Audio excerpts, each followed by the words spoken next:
इंसान का मन बड़ा चंचल है। कब कहां पहुंच जाता है यह उसके मालिक को भी मालूम नहीं। वह खुद भी हैरान होता है उसके विचारों को देखकर, और कई बार तो यह सोचना विचारना सर दर्द करा देता है। ऐसा ही है यह मन और उसके विचार। कई बार लगता है कि कैसे इसे अलग हो जाऊं, तो कई बार हम लोग मन ही से सवाल भी करते हैं और उससे जवाब भी चाहते हैं। यह मन बड़ा मुश्किल है। कैसे इसे समझूं और कैसे इसे समझाऊं? थोड़ा टेढ़ा है पर सीधा हो सकता है। मास्टर ने कहा, मन जिद्दी बालक की तरह परेशान करता है। एक तरफ समझने का नाटक करता है और फिर तत्काल वही गलती दोबारा करता है जैसे उसे कुछ पता ही ना हो। शिष्य ने पूछा, अगर मन इतना परेशान करता है, अगर यह लॉजिक और ज्ञान भी नहीं समझता, तो क्या इसे सच में कंट्रोल किया जा सकता है? मास्टर ने कहा, तांबे का बर्तन बनाने के लिए कारीगर सधे हुए हाथ से हथौड़ा चलाता है, छोटी छोटी चोट पहुंचाता है, तब जाकर तांबा पात्र के रूप में आता है। उसी तरह बार बार प्रयास करने से मन की वृत्तियां बदल जाती हैं। मन का स्वभाव बदलता है तो वह कंट्रोल में आने लगता है। दोस्तों, हम कुछ काम करने बैठते हैं लेकिन मन शांत नहीं हो पाता। कभी स्कोर तो कभी इंस्टाग्राम तो कभी न्यूज चेक करने का मन करता है।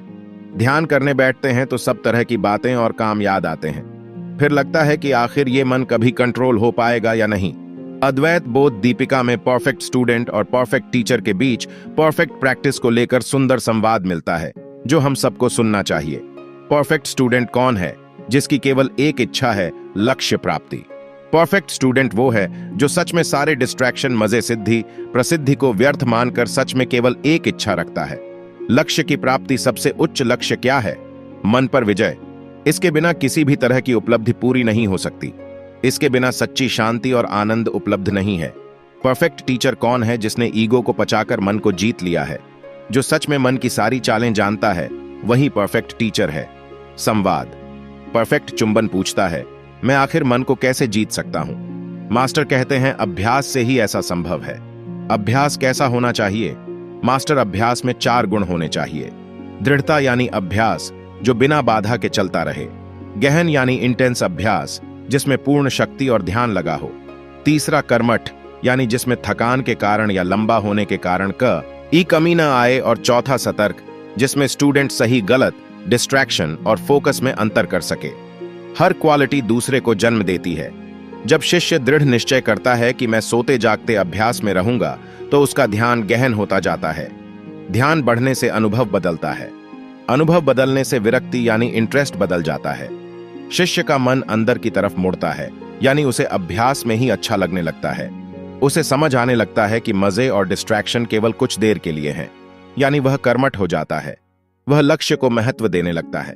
कर्मठ होने के साथ साथ वह गलतियों के प्रति अलर्ट भी हो जाता है।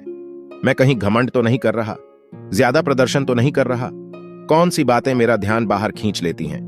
मास्टर कहते हैं कि ऐसा अभ्यास धीरे धीरे फसर्टलेस यानी स्वाभाविक हो जाता है, और यही अभ्यास मन और पूरे संसार को जीत सकता है, किसी भी लक्ष्य को हासिल कर सकता है।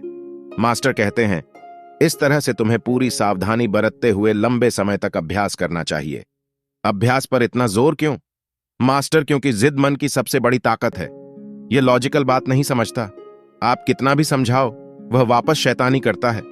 मन एक ही गलती बार बार करता है, ऐसे बर्ताव करता है जैसे उसे पहले कभी समझाया ही न गया हो, यह जानते हुए भी कि लक्ष्य पूरा करने में शांति है।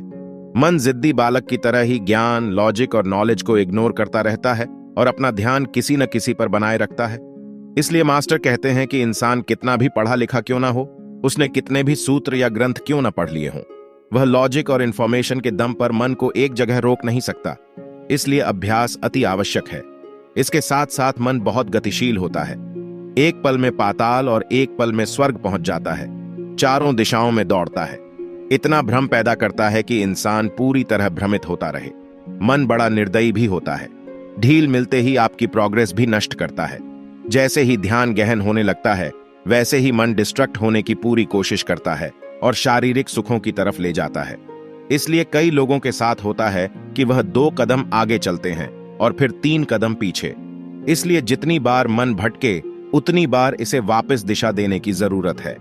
श्री योग वशिष्ठ में श्री राम अपने गुरु महर्षि वशिष्ठ से कहते हैं कि मन को नियंत्रित करना असंभव लगता है।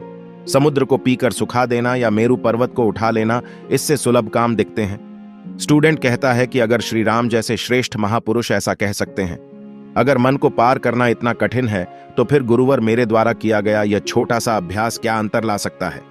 मास्टर कहते हैं तांबे का पात्र बनाने के लिए कारीगर सधे हुए हाथों से हथौड़ा चलाता है, छोटी छोटी चोट पहुंचाता है, तब जाकर तांबा पात्र के रूप में आता है और चोट के कारण सुंदर भी लगता है। बिल्कुल उसी तरह सधे हुए अभ्यास से मन को धीरे धीरे कंट्रोल में लाया जाता है।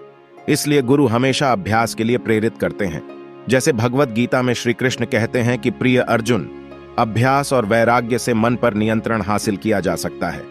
श्री योग वशिष्ठ में महर्षि वशिष्ठ कहते हैं, हे राम, मन को साधना बहुत कठिन है। चाहे हाथ पैर बांधना पड़े, दांत कसने पड़े, यानी हर प्रकार से इच्छा शक्ति का प्रयोग करके मन को अभ्यास और अनुशासन से नियंत्रण में लाना चाहिए। मास्टर कहते हैं मतलब मन पर विजय सर्वश्रेष्ठ लक्ष्य है और श्रेष्ठ लक्ष्य की प्राप्ति के लिए प्रचंड प्रयास की जरूरत है। Intense effort is necessary for the multipurpose. दोस्तों, इस संवाद से समझ आता है कि अभ्यास कितना जरूरी है। समरी में हम सब परफेक्ट स्टूडेंट बन सकते हैं, बस हम में एक क्वालिटी होना चाहिए। हमें केवल एक लक्ष्य के लिए तीव्र इच्छा होनी चाहिए। इस तीव्रता में बाकी सारी इच्छाएं फीकी पड़ जाती हैं। इसलिए सबसे पहले पूरी भावनाओं से एक उद्देश्य से जोड़ो। बार बार खुद से पूछो, मैं इस लक्ष्य को क्यों पाना चाहता हूं। ऐसा करने से हम एक लक्ष्य के बारे में सोचने लगते हैं। हमारा ध्यान एक लक्ष्य पर रुकने लगता है। जितना हमारा ध्यान एक इच्छा पर होगा, उतनी उस लक्ष्य के लिए तीव्रता बढ़ती जाएगी। इस स्थिति में अभ्यास करो। जो भी आपका अभ्यास है उसमें ये 4 गुण होने चाहिए। सबसे पहले दृढ़ता, बाधा आए तो भी मैं करता रहूंगा। गहनता यानी इंटेंसिटी, अभ्यास में हमेशा पूर्ण शक्ति और पूर्ण ध्यान लगाऊंगा। तीसरी कर्मठता, अभ्यास में कोई कमी नहीं आएगी, मैं छोटी से छोटी बात का ध्यान रखूंगा। और चौथी सतर्कता, मैं बार बार गलती नहीं करूंगा।